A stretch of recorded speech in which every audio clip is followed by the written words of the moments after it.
My name's Pete Tortorici. I work at Medtronic, which is a large medical device company based in the United States. It's actually corporate's based in Ireland, but it's essentially a U.S. Company.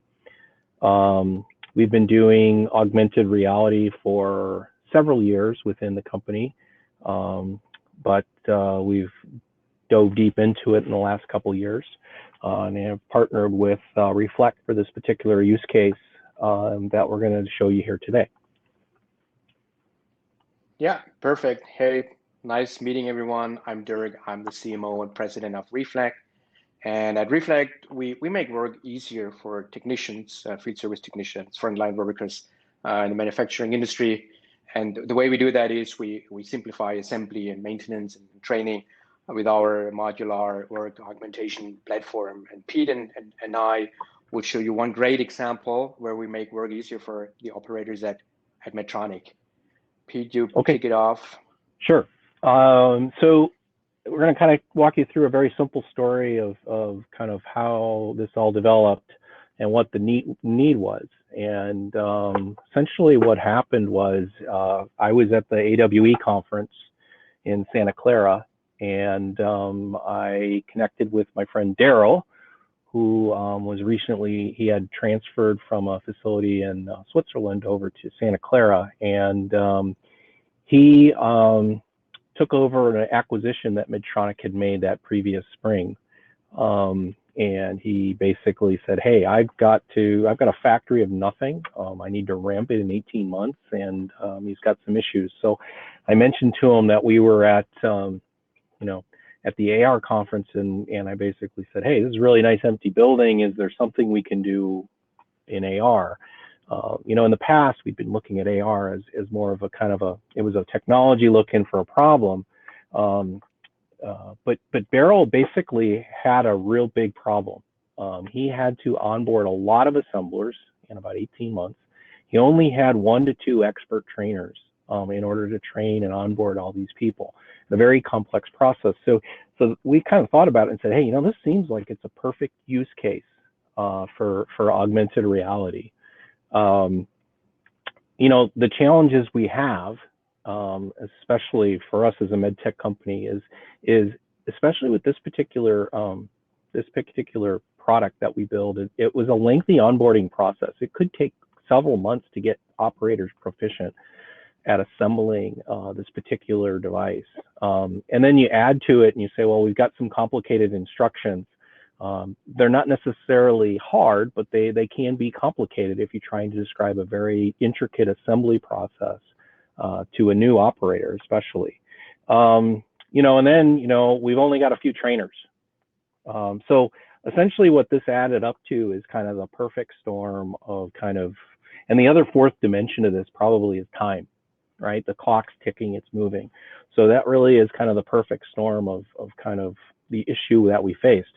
And then throw on top of that the restrictions we have with the coronavirus restrictions, especially in California where this facility's based. You get access restrictions, you can limit physical touch points. So you've got really even worse of a condition that exists here. So, how did we get here?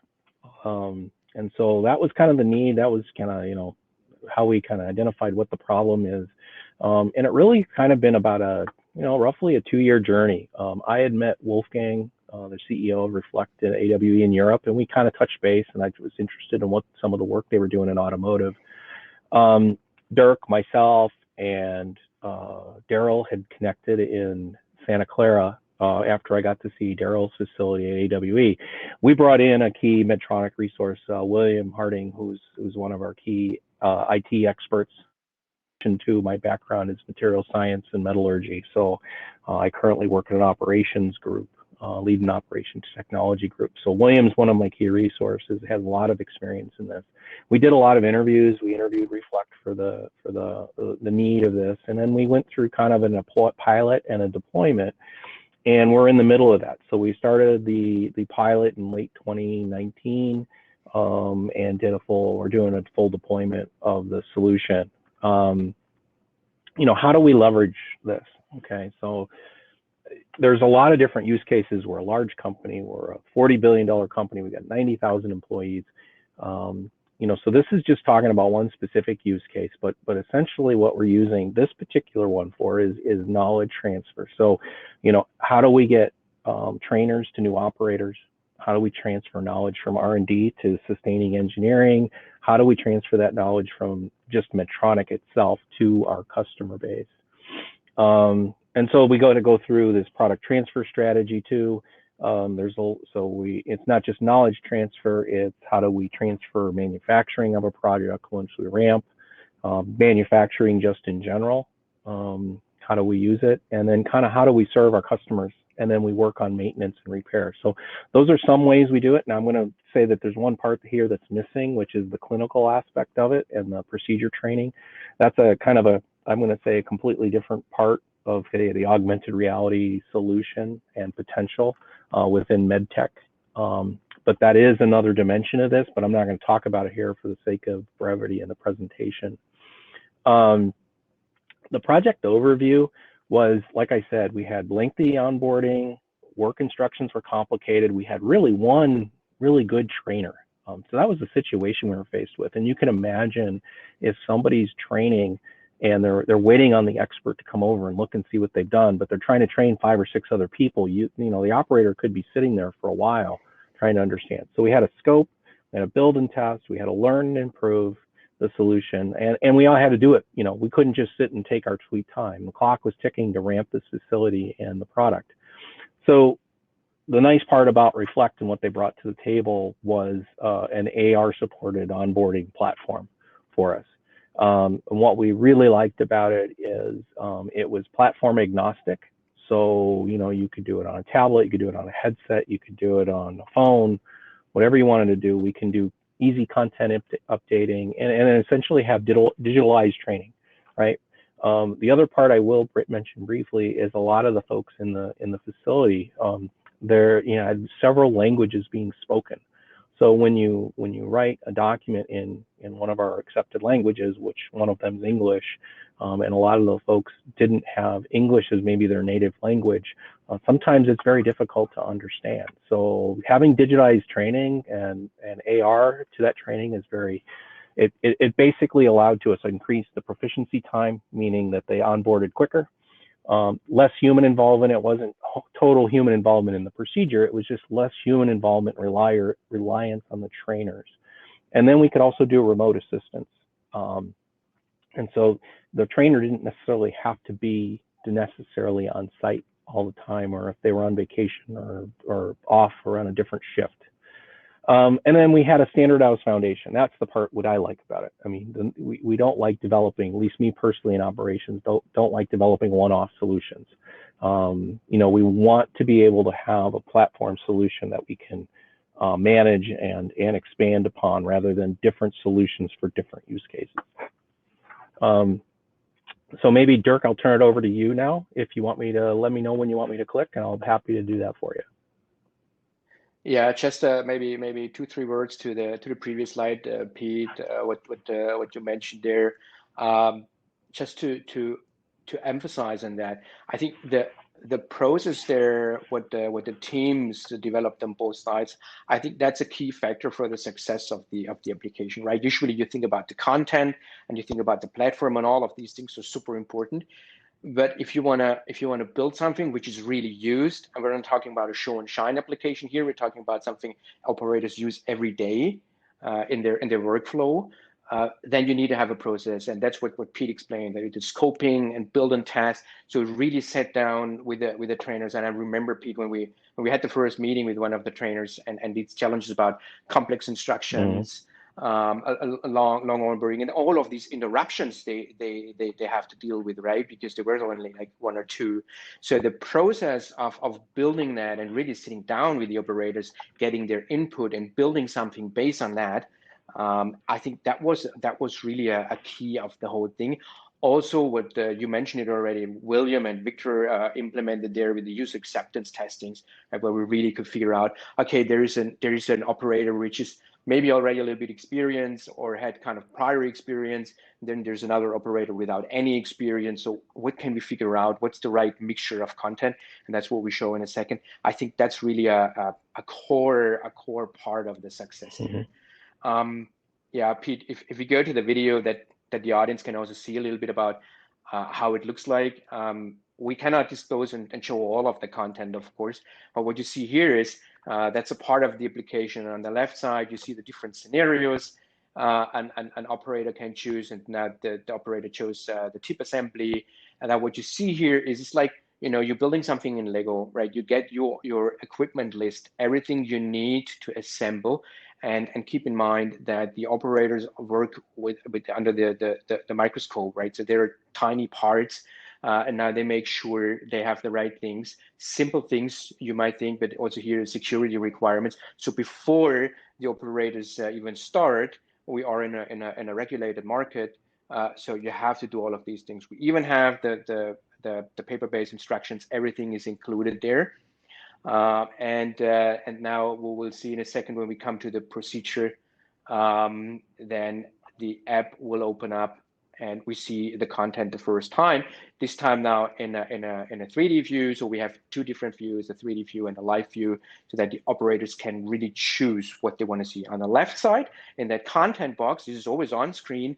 You see different things. You see the step-by-step instructions there. You see images, videos, any kind of content based on what the operators want to have to train and learn how to assemble this device.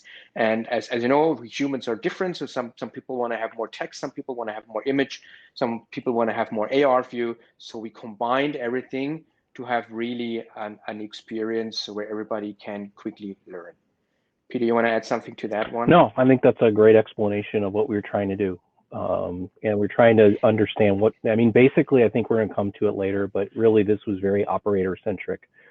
This wasn't going to succeed unless our customer, and I'm going to say customer in this sense, is not necessarily the patient, which we always think of kind of at Medtronic is the patient's the customer, but the customer for this particular solution is the operators that are on the production floor. And if they're not receptive to the technology and the solution, then it's going to fail.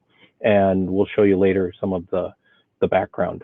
Let me go, I think, to the next slide. Is this, yeah, if you can show this one here. Yeah, if you can just show like 10-15 seconds, okay. Because now here we see again the two different views, which is super interesting. Now you see the AR view here, and then it changes to the 3D view. So everything is available in the two different views, and depending on the operator and depending on the step and the instruction, they choose whatever they prefer to work with. And in that case, they use an iPad. As said, they work on a microscope, so smart glasses were not the right device here. I think that's fine, Pete, okay. and we can already jump to the next one to show a little bit about what is the outcome then. So perfect. Thanks, Sure. Pete. So now you have seen a part of the application and a part of the content, and we want to highlight what are the platform advantages, and then after that Pete will highlight then the outcome and then the value. And for us, the advantage, and that's based on the feedback of the operators, was, you know, there's that combination of content as we showed it, right? There are the requirement lists, procedures, there's 2D, there's images, there's videos, 3D, and the different views, and that's the key for success. Everything is mobile, so you can take it wherever you want. Pete mentioned before work from home. So yes, you do maybe the training in the clean room, but maybe you don't have access. Oh well, okay, then take your phone or your tablet and take it home, and you can train wherever you are. And what the teams can do, of course, is when they see something which change or they want to update something, they want to improve something, well, they can do that easily. They do that on their own. It's 100% coding free. They just update it in real time, publish it, done. That's really, really simple to do. And then the other two things is really important, because Pete, you showed that in a previous slide about We have the onboarding and the training, but then it's also going to the service and the maintenance and the repair part, right? So now we have the content for the training, and it's super easy to scale that now to the other application fields and the other use case scenarios. That's of course a benefit. You don't need to start from scratch. And then the last thing, and one of the super important things is we call it the bring your own device approach, right? You don't need to decide for one device. You can take your phone, you can take whatever is existing and is available. That was key in the time during the pandemic. No additional hardware required. But of course, you can also use a HoloLens or other smart glasses, whatever you prefer.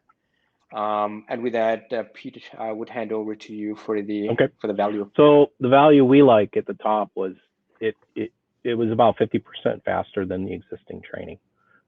We didn't have to have the trainers burdened. I mean, because the other thing is that we talked to Daryl about is that it wasn't like he needed his expert trainers training people all the time. These were expert assemblers because Daryl needed them to do other things in the factory.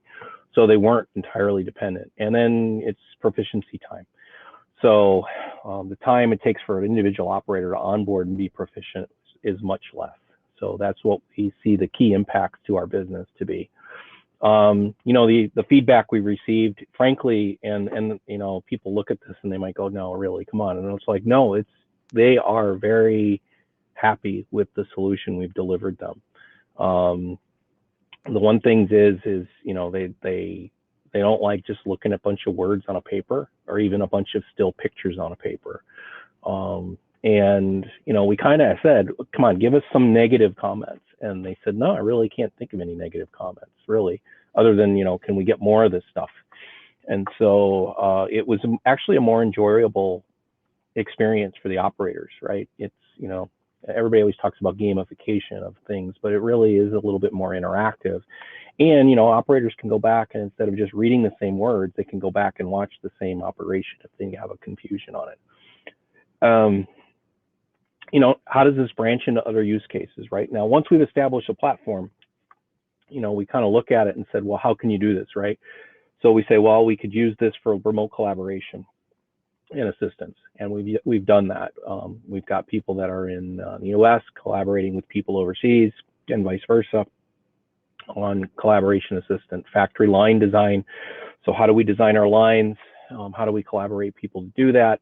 Other business operator training and onboarding, facility transfers, right? You need to say you want to transfer a facility from one part of the world to another. How do you onboard those people? Well, typically what people would do is fly a bunch of people over, have them sit and learn, and then, they fly home and then they kind of forget maybe 50% of what they've learned. This allows to sustain that after you do that maybe initial training and supplement it. So people are familiar with what they're going to see before they even show up. So with that, I guess I'll conclude, maybe answer any questions that we might have in the chat. Go back to this and maybe stop there. So don't know. There's no questions yet. I don't know. Oh yeah, Chris is already telling us that we are on time. Okay, good. Thanks a lot, Chris, for that. That's perfect. Well, thanks everyone for joining the session. Thanks, Pete. Thanks, Chris, for the organization. Yep. Okay, I guess I don't know if we want to, did they want us to wait just a few minutes to see if there's any questions, or we should just go ahead and leave, I guess. Maybe we'll wait maybe a minute. Yeah, we can wait a minute, and then, yes, you have time for questions. Well, we'll wait a couple of minutes. If we don't see anything, we'll go ahead and log off, and people can contact us if they need to or would like to. Perfect.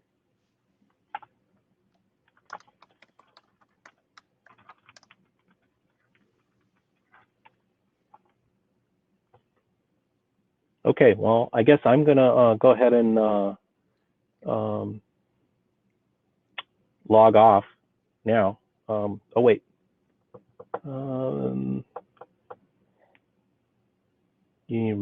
Kathy asked a question, Dirk, do you need a content management system to control content? That's a really good question, Kathy.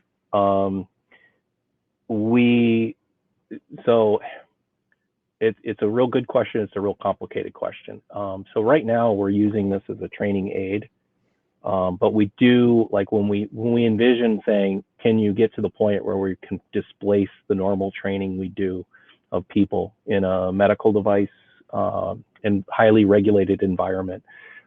There becomes a lot of things, not just content control, revision control. What's the revision control on the devices you're using? How do you manage the devices? Security of the content. So yeah, there's a lot of, I would say, yeah, there's a big system. The question is how do you control that when you actually deploy it into say a full scaled up production mode? This is a training aid right now, and we've said, okay, let's demonstrate this as a training aid. Now we have to work with our quality people to manage the content and manage revision controls and training and everything.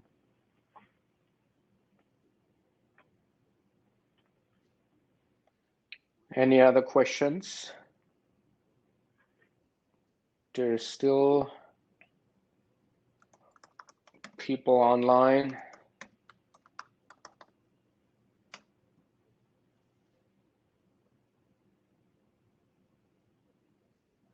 Yeah, Chris, there's still people here. Okay. Yeah, people are starting to We're drop off. happy. We're happy to, yeah, people start to drop. I think there is the networking soon, right, Chris?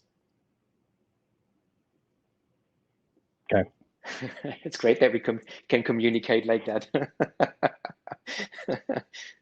Perfect. Okay. Well, then I say thanks for joining, and then see you in the networking Okay. area. Thank you, everybody. Thanks, everyone. All right. Take care. Bye-bye.